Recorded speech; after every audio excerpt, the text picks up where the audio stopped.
Welcome to Talk Recap. Let's start a movie review. At the beginning of the story, we see a prison located on a desolate island. New prisoners are being brought to this prison, one of whom is Edmund. Upon meeting the warden, Edmund says, "Sir, please help me. I haven't done anything. I've been falsely accused and sent here." The warden calmly replies, "I know. If you had committed a crime, you would have been thrown into a prison within the country. Only those who are victims of a conspiracy are brought to this remote prison." After that, the warden beats him severely and locks him in a cell with a wooden door and a small window. This door only opens once a year when the warden comes to beat the prisoners. Time passed, and Edmund, locked alone in the cell, grew increasingly frustrated. He wrote on the wall, "God, grant me justice." But slowly,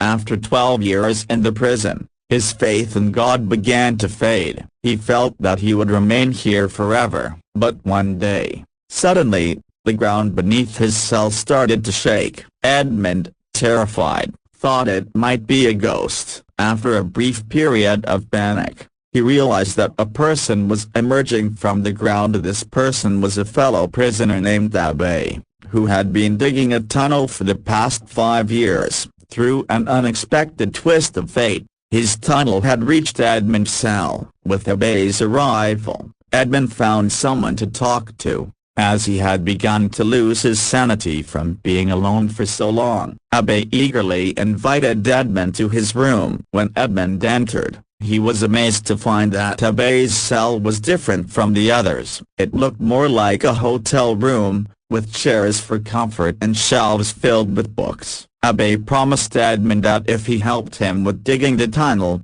he would teach him how to read. Edmund, who had nothing better to do, agreed. As they prepared to dig, they heard the footsteps of the guards. Terrified, Edmund rushed back to his cell and quickly made a garbage basket because the guard was about to visit. In this prison, the cell doors only open twice a day, once to collect trash and once to serve dinner. The rest of the time, they could dig the tunnel without the fear of being caught. Abe, using a small tuft of his hair, created sparks with the stone, setting the hair on fire to light a candle. The two of them began digging, but the space was tight, and digging was not easy. Abe estimated that it would take them at least 3 more years to reach the outside at their current pace. One day, while resting, Edmund discovered in a book that Abe had once been a skilled swordsman. This inspired Edmund,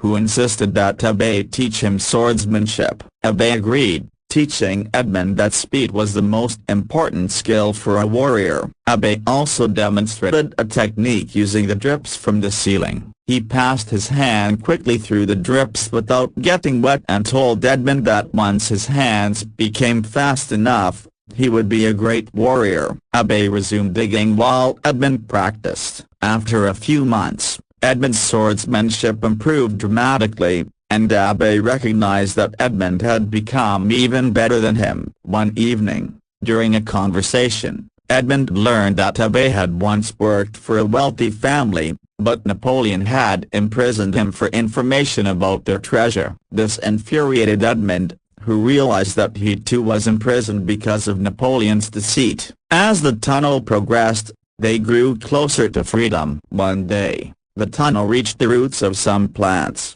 indicating that they were very close to breaking out. But soon, disaster struck as the tunnel began to shake violently, and rocks and debris fell on them. Abe was seriously injured, with a heavy stone falling on his chest. As he lay dying, he told Edmund about a book hidden beneath a stone in his room, which contained a map to the treasure. Edmund was shaken but made a promise to Abe that he would use the treasure for good. After Abe's death, Edmund hid in the tunnel as guards came to collect the body. The next day, Edmund managed to escape, aided by the keys he had stolen from the warden. In a fit of rage, Edmund drowned the warden in the sea and swam to freedom. He washed up on an island, where a band of pirates took him prisoner. However, the pirate leader, Luigi, gave Edmund a chance. If he fought and defeated their traitor, Jacob, he would be freed. Edmund won the battle, using the sword skills he had learned from Abe, and persuaded Luigi to let him go. Once free, Edmund reunited with his old friend Jacob, whom he had saved. Edmund shared his story with the pirate captain, who freed him to take revenge. Edmund then set out to reclaim what he had lost, using the treasure to establish himself as a wealthy nobleman in France. However, his real goal was to confront those who had betrayed him. He devised a plan to make his old betrayer, Montego, notice him. He used the treasure